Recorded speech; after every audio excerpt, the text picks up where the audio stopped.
बौद्ध धर्म में शादी किस प्रकार होती है, जिसमें गौतम बुद्ध की शिक्षाओं की झलक हो। मैं इसे एक कहानी के रूप में रचूंगा जिसमें एक युगल, उनके प्रश्न, बुद्ध से संवाद, विवाह संस्कार की प्रक्रिया और जीवन दर्शन का वर्णन होगा। बुद्ध और विवाह का रहस्य। अध्याय 1। गांव में उत्सव। श्रावस्ती नगरी के समीप एक छोटा सा गांव था, आनंदग्राम। वहां के लोग सरल और हर्षित जीवन जीते थे। गांव के दो परिवारों में बड़ा हर्षोल्लास था। कुमार दीपक और कुमारी संजना का विवाह तय हुआ था, लेकिन एक समस्या थी। दीपक और संजना दोनों ही गौतम बुद्ध के अनुयायी थे।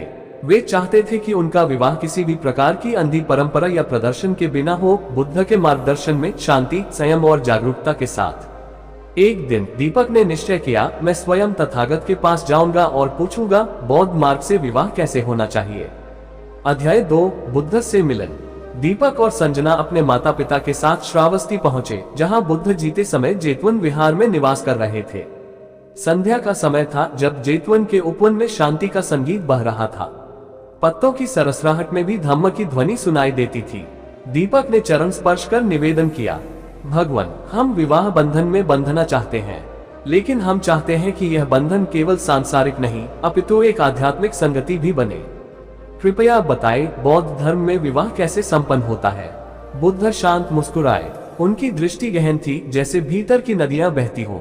वे बोले, दीपक, संजना, विवाह कोई बंधन नहीं, यदि उसे सही दृष्टि से देखा जाए। ये दो आत्माओं का संगम है जो एक दूसरे के कल्याण में सहायक बनती हैं। बौद्ध धर्म में विवाह का अर्थ है सत्य, करुणा और मैत्री के साथ एक पथ पर चलना। न कि अधिकार का, न कि स्वामित्व का संबंध, बल्कि एक ऐसा संबंध जिसमें दोनों व्यक्ति एक दूसरे के जागरण में सहायक हो। दीपक और संजना ध्यान से सुन रहे थे। बुद्ध ने आगे कहा, यदि तुम सच में विवाह करना चाहते हो तो पहले इन 5 प्रतिज्ञाओं को हृदय में धारण करो। 1. सत्य बोलना। 2. किसी भी प्रकार का अहिंसक जीवन अपनाना। 3. चोरी या छल न करना। 4. शील का पालन करना। 5. नशे से दूर रहना। अध्याय 3। विवाह संस्कार की प्रक्रिया। दीपक ने पूछा, भगवान, क्या हमें कोई विशेष मंत्र या विधि करनी चाहिए। बुद्ध ने उत्तर दिया, नहीं दीपक, बौद्ध विवाह में मुख्य बात है समर्पण, समझदारी और धम्म के प्रति श्रद्धा। परंपरा के अनुसार तुम दोनों अपने परिवारों, मित्रों और भिक्षुओं के साक्षी में निम्नलिखित प्रतिज्ञाएं करोगे। मैं वचन देता हूं कि मैं तुम्हारे प्रति प्रेम, करुणा और धैर्य रखूंगा। मैं तुम्हारी स्वतंत्रता का सम्मान करूंगा। मैं तुम्हारे दुख में तुम्हारा संबल बनूंगा और सुख में तुम्हारी प्रसन्नता में सहभागी बनूंगा। हम दोनों मिलकर धम्म के मार्ग पर चलेंगे। हम अपनी असहमति को भी मैत्री और समझ से सुलझाएंगे। इसके बाद तुम दोनों एक साथ दीप जलाओगे। दीपक जीवन के प्रकाश का प्रतीक होगा और यह प्रार्थना करोगे, जैसे ये दीप अंधकार को मिटाता है, वैसे ही हमारा जीवन अज्ञान को मिटाए। अध्याय 4। विवाह का आयोजन। सारा आनंदग्राम तैयार था। जेतवन विहार से भिक्षु आए थे। कोई ढोल नगाड़ा नहीं बजा, न कोई भड़कीला प्रदर्शन। केवल भूमि पर सुंदर रंगोली बनाई गई थी, कमल पुष्प के आकार की। सभी उपस्थित जन श्वेत वस्त्रों में थे, मौन और शांति में। दीपक और संजना एक साथ बैठे। सर्वप्रथम दोनों ने भगवान बुद्ध की मूर्ति के समक्ष फूल अर्पित किए। फिर भिक्षु आनंद ने पाली भाषा में मंगल सूत्र आशीर्वचन पढ़ा। सब्बे सत्ता सुखिता भवन्तु, सभी प्राणी सुखी हों। इसके बाद दीपक ने संजना का हाथ थामा और प्रतिज्ञाएं की। संजना ने भी वही प्रतिज्ञाएं दोहराई। अंत में दोनों ने एक दीप जलाया, एक ही दीप से, जो उनके साझा जीवन की शुरुआत का प्रतीक बना। अध्याय 5। विवाह के बाद बुद्ध की शिक्षा। विवाह के बाद बुद्ध ने दोनों को पास बुलाया। वे बोले, आज तुमने मिलकर एक दीप जलाया है। याद रखना, इस दीप को जीवित रखना तुम्हारी समझदारी, करुणा और जागरूकता पर निर्भर करेगा। क्रोध आएगा लेकिन तुम धैर्य रखोगे। अहंकार आएगा लेकिन तुम विनम्र रहोगे। भटकाव आएगा लेकिन तुम ध्यान में लौट आओगे। विवाह केवल शरीर का मेल नहीं है, ये दो हृदयों का, दो चेतनाओं का सहयात्रा है, परम जागृति तक। दीपक और संजना की आंखों से आंसू बह निकले, प्रेम के, श्रद्धा के और उस नए जीवन के जो बुद्ध के प्रकाश में आरंभ हुआ था। अध्याय 6। वर्षों बाद। कई वर्ष बीत गए। दीपक और संजना ने मिलकर एक छोटी सी शिक्षालय खोली, जहां वे बच्चों को न केवल पढ़ाए बल्कि ध्यान, करुणा और जागरूकता भी सिखाते।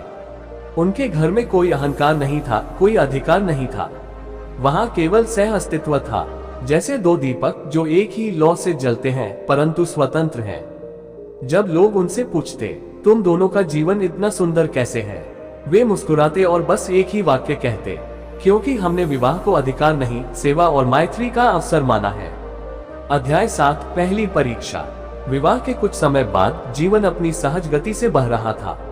दीपक और संजना हर दिन एक साथ ध्यान करते, प्रार्थना करते और गांव के बच्चों को शिक्षा देते। लेकिन संसार का नियम है, जहां प्रेम है वहीं परीक्षा भी है। एक दिन गांव में भीषण अकाल पड़ा, फसलें नष्ट हो गईं, लोग भूखे रहने लगे। दीपक के माता पिता ने कहा, दीपक, हमें अधिक धन की आवश्यकता है। इस कठिन समय में तुम्हें कोई बड़ा काम करना चाहिए, खेती छोड़कर नगर में व्यापार करना चाहिए। दीपक असमंजस में था। वह संजना के पास गया। उसने कहा, यदि मैं नगर जाऊं तो महीनों तक घर से दूर रहूंगा, लेकिन यही हमारे माता पिता के लिए सही रहेगा। संजना ने मुस्कुराते हुए कहा, प्रिय दीपक, विवाह का अर्थ है एक दूसरे के सपनों और दायित्वों को समझना। यदि तुम्हें नगर जाना चाहिए तो जाओ, मेरा आशीर्वाद तुम्हारे साथ है। हमारे प्रेम की नींव इतनी गहरी है कि दूरी भी उसे हिला नहीं सकती। दीपक की आंखें भर आई। वह समझ गया, यह विवाह केवल साथ रहने का नहीं, बल्कि एक दूसरे को उड़ने की स्वतंत्रता देने का भी है। अध्याय 8, वियोग और ध्यान। दीपक नगर चला गया। संजना अकेली रह गई, लेकिन उसने अकेलेपन को साधना में बदल दिया। हर सुबह वह दीपक के लिए प्रार्थना करती। जैसे चंद्रमा सूर्य के प्रकाश से प्रकाशित होता है, वैसे ही हमारा प्रेम भी धम्म के प्रकाश से प्रकाशित रहे। दीपक ने नगर में परिश्रम किया। वह कभी अपने मूल्यों से विचलित नहीं हुआ। उसने न छल किया, न झूठ बोला। वह वही दीपक रहा जिसने बुद्ध के चरणों में सच्चाई का प्रण किया था। एक वर्ष बाद जब वह लौटा तो न केवल अपने परिवार के लिए साधन लाया, बल्कि अपने भीतर एक और अधिक जागरूक, विनम्र और परिपक्व दीपक बनकर लौटा। अध्याय 9, पुनर्मिलन। उस दिन पूरा गांव दीपक के स्वागत में उमड़ पड़ा, लेकिन जब दीपक ने संजना को देखा तो उसकी आंखें दबा गईं। वह दौड़कर संजना के चरणों में झुक गया। मैं धन लेकर लौटा हूँ संजना, उसने कहा, पर मैं जानता हूँ कि तूने धैर्य, प्रेम और विश्वास की जो दौलत संजोई है, वह संसार के किसी भी धन से अधिक मूल्यवान है। संजना ने उसका हाथ थामा और कहा, धन तो आता जाता रहता है दीपक, पर जो धन भीतर जागता है वह कभी नष्ट नहीं होता, और वही धन हम दोनों के जीवन की असली पूंजी है। उनके बीच एक मौन संवाद हुआ, जिसमें शब्दों की कोई आवश्यकता नहीं थी, केवल आत्माएं बोल रही थी। अध्याय 10, अंतिम शिक्षा। समय बीतता रहा। दीपक और संजना वृद्ध हो चले थे। उनका शिक्षालय अब गांव का एक तीर्थ बन चुका था। लोग दूर दूर से आकर उनसे प्रेम, धैर्य और ध्यान सीखते। एक दिन जब संजना का शरीर दुर्बल हो चला था, उसने दीपक से कहा, अब समय है कि हम पुनः तथागत की शरण में जाएं। अपने जीवन का अंतिम समय उनकी शिक्षाओं के संग बिताएं। दोनों ने जेतवन विहार की यात्रा की। अब वहां नए भिक्षु थे। बुद्ध तो निर्वाण को प्राप्त हो चुके थे, लेकिन उनकी वाणी, उनकी शिक्षाएं वहां गूंजती थी। दीपक और संजना ने वही प्रार्थना की जो उन्होंने विवाह के समय की थी। जैसे ये दीप अंधकार को मिटाता है, वैसे ही हमारा जीवन अज्ञान को मिटाए। और फिर संजना ने धीरे से कहा, प्रिय दीपक, याद है बुद्ध ने कहा था, सभी संयोगों का अंत वियोग है। मेरा शरीर अब शिथिल है, पर ध्यान रहे, हमारा मिलन कभी न था केवल शरीर का। हमारा मिलन था धम्म के प्रकाश में, प्रेम के सत्य में, करुणा के महासागर में। दीपक ने उसका हाथ थामा और वे दोनों एक साथ ध्यान में डूब गए। अध्याय 11, शाश्वत मिलन। कुछ ही महीनों के भीतर संजना ने अपना अंतिम श्वास लिया, पर उसका चेहरा प्रसन्न था, शांत था, जैसे किसी गहरी साधना में लीन हो। दीपक ने उसे अग्नि को समर्पित किया, पर अपने भीतर केवल प्रेम और कृतज्ञता अनुभव की। कोई विलाप नहीं, कोई पछतावा नहीं। कुछ वर्षों बाद दीपक भी निर्वाण को प्राप्त हुआ। गांव के लोग जब उनकी समाधि पर फूल चढ़ाते तो एक ही वाक्य पढ़ते जो वहां पत्थर पर उकेरा गया था। यह विवाह शरीरों का नहीं था, यह मिलन था दो दीपकों का, जो मिलकर धम्म के पथ पर प्रकाश फैला गए। अध्याय 12, मृत्यु के पार की यात्रा। दीपक की आयु अब 80 वर्ष के पार थी। संजना के बिना जीवन एक शून्य सा प्रतीत होता था, लेकिन वह जानता था कि प्रेम कभी नष्ट नहीं होता। वह हर दिन उसी स्थान पर ध्यान करता जहां वे दोनों साथ बैठते थे। गांव के बच्चे अब बड़े हो गए थे, पर वे आज भी दीपक को देखकर सिर झुकाकर प्रणाम करते। एक दिन ध्यान में बैठे बैठे दीपक को एक आंतरिक आवाज सुनाई दी, अब समय है दीपक, अब चलो उस अनंत आलोक की ओर जहां संजना प्रतीक्षा कर रही है। उसने आंखें खोली। आकाश नील था, हवा में कोई विशेष गंध तैर रही थी, शांत, गहरी, असीम। वह मुस्कुराया, उठा और मंदिर की ओर चल पड़ा, जेतवन विहार के पुराने भग्नावशेषों के बीच। वहां पहुंचकर उसने अंतिम बार दीप प्रज्वलित किया। अध्याय 13, अंतिम ध्यान। दीपक भूमि पर पालथी मारकर बैठा। उसने अपनी आंखें बंद कर ली। उसने अपनी यात्रा की स्मृति को भीतर जगा लिया। पहली बार संजना से मिलना, बुद्ध के चरणों में प्रणाम करना, विवाह का दीप जलाना, वियोग की रातें, पुनर्मिलन के आंसू, साझा साधना के वर्ष और संजना का शांत प्रस्थान। हर स्मृति अब एक पुष्प बन गई थी, जिसकी सुगंध से उसका अंतर्मन महक रहा था। दीपक ने भीतर गूंजती आवाज को सुना। मरण कोई अंत नहीं है। मरण केवल पुराने वस्त्रों को त्यागने जैसा है। मृत्यु के उस पार भी प्रेम की चेतना जीवित रहती है। धीरे धीरे उसका शरीर शिथिल होता गया। सांसें गहरी, फिर मंद, फिर सूक्ष्म होती चली गई। गांव के लोग समझ गए कि दीपक अब अपनी अंतिम यात्रा पर है। वे चुपचाप उसके चारों ओर बैठ गए, मौन साधे। कोई विलाप नहीं, कोई शोक नहीं, केवल एक गहरी मौन ध्वनि, जैसे किसी विशाल महासागर की थिर लहरें हृदय को छू रही हों। अध्याय 14, शाश्वत दीप। जैसे ही दीपक ने अपनी अंतिम सांस छोड़ी, उसके चेहरे पर एक दिव्य मुस्कान खिली। आकाश में एक अदृश्य प्रकाश फूट पड़ा, जैसे किसी ने एक अनंत दीपक प्रज्वलित कर दिया हो। गांव के सबसे वृद्ध भिक्षु ने कहा, देखो, दीपक बुझा नहीं, वह अनंत में मिल गया। उनकी समाधि के पास गांव वालों ने एक नया दीप स्थायी रूप से जलाना शुरू किया। हर दिन बच्चे वहां फूल चढ़ाते और प्रार्थना करते। हम भी दीपक और संजना की भांति प्रेम, करुणा और धम्म के दीपक बने। समय बीतता गया, पीढ़ियां बदलती रही, लेकिन दीपक और संजना की प्रेम गाथा, उनका जीवन, उनकी साधना गांव की आत्मा में बस गई। प्रेम जो मृत्यु के पार भी जीवित रहा। यह कोई साधारण प्रेम कथा नहीं थी। ये दो आत्माओं का मिलन था, जिन्होंने प्रेम को अधिकार नहीं, सेवा बनाया, जिन्होंने विवाह को बंधन नहीं, साधना बनाया, जिन्होंने मृत्यु को अंत नहीं, चेतना के दीप का विस्तार बनाया। और आज भी यदि कोई आनंद ग्राम जाए, तो मंदिर के भीतर वह दीप जलता मिलेगा, जिसकी लोग कहती है, सच्चा प्रेम कभी नहीं मरता, वह मृत्यु के पार भी धम्म की शाश्वत यात्रा में बहता रहता है। अध्याय 15, शिष्य और दीपक। दीपक और संजना के जीवन से प्रेरित होकर गांव के कुछ युवक और युवतियां जेतवन विहार में जाकर भिक्षु बन गए। वे कहते थे, हम विवाह करेंगे, पर ऐसा विवाह जो केवल शरीरों का नहीं, आत्माओं का हो।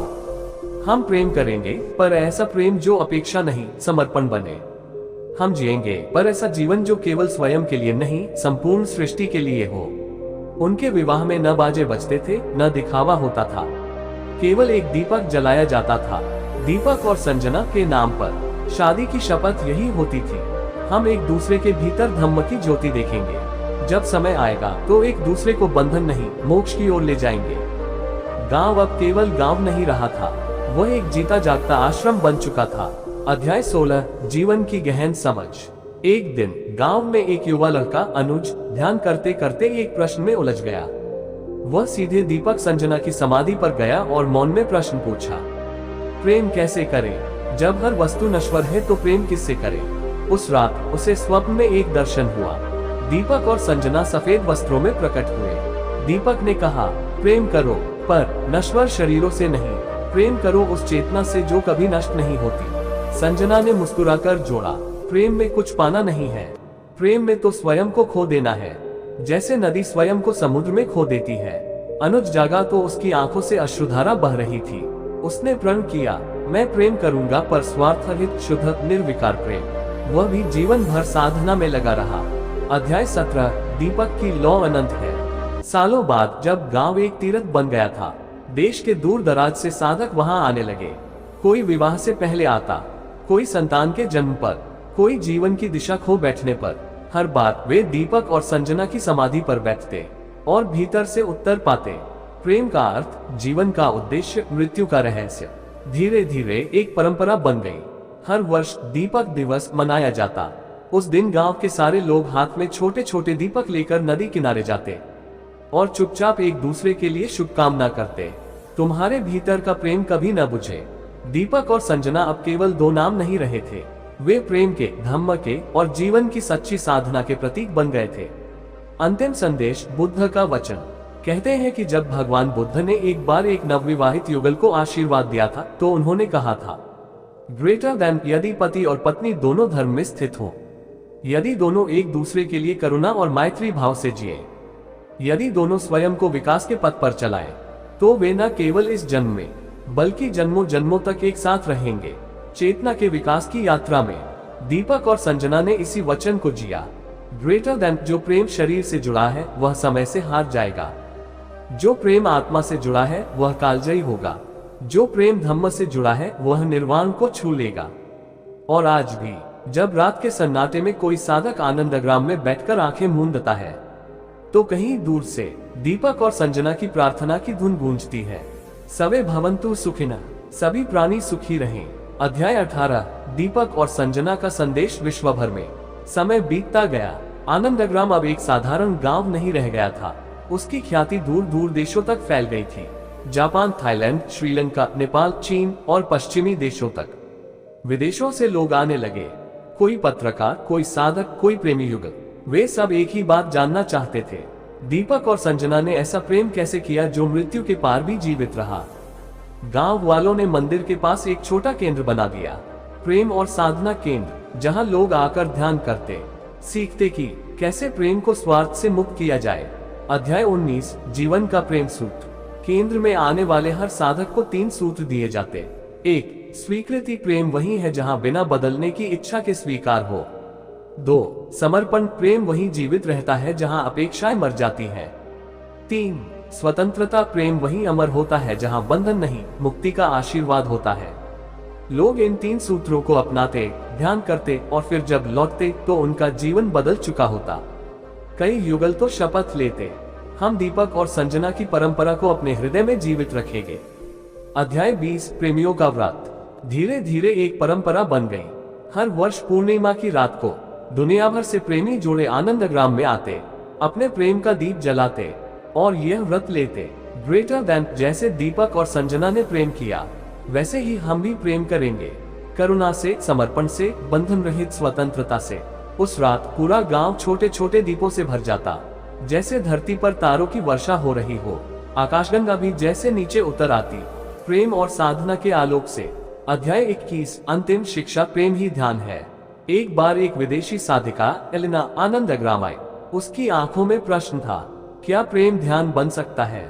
एक वृद्ध भिक्षु ने मुस्कुराकर उत्तर दिया, ग्रेटर देन, सच्चा प्रेम स्वयं ध्यान है।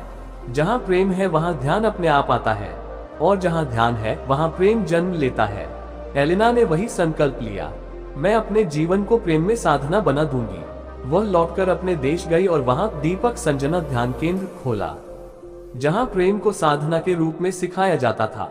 धीरे धीरे इस तरह कई देशों में दीपक और संजना के नाम पर ध्यान केंद्र खुलने लगे। अध्याय 22 निर्वाण की ओर यात्रा। कहते हैं, जब कोई गहरा प्रेम में ध्यान में डूबता तो वह स्वप्न में दीपक और संजना को देखता, सफेद आभा में हाथ थामे, मुस्कुराते हुए, चेतना के महासागर में तैरते हुए। ये संकेत होता कि साधक सही मार्ग पर है। उसका प्रेम अब मृत्यु और जन्म के चक्र से परे जा रहा है। वह अब दीपक बन रहा है, प्रकाश का वाहक, और संजना बन रही है करुणा की ज्योति। समापन का महामंत्र दीपम करोति। इस संपूर्ण यात्रा का सार एक मंत्र में समाहित हो गया, ग्रेटर देन दीपम करोति आत्मनो, अपने भीतर दीप जलाओ। प्रेम करोति सर्वेशा, सबके लिए प्रेम बहाओ। मोक्षम करोति संगता, एकता से मुक्ति को प्राप्त करो। यह मंत्र आज भी आनंदग्राम में गूंजता है। सुबह सुबह जब सूरज की पहली किरणें गिरती हैं, तो बच्चों की आवाजें इस मंत्र का गान करती हैं, धरती और आकाश को एक करते हुए।